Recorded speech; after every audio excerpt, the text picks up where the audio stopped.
الافكار دي لو اتسرقت واتعملت من المنتجين انا عندي الاثبات ان انا صاحب الفكره دي. انت عايزني اعمل كل حاجه. تعال نقول اكشن كوميدي.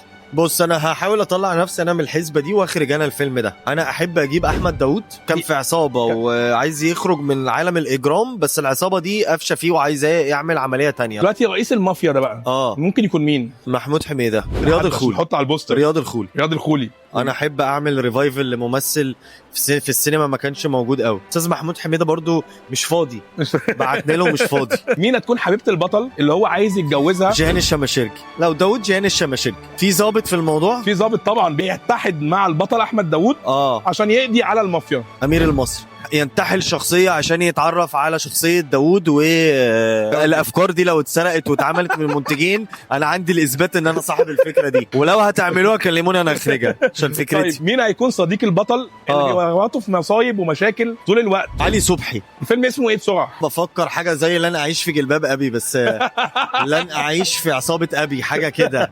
وتخيل لو رياض الخولي ابو داوود اصلا.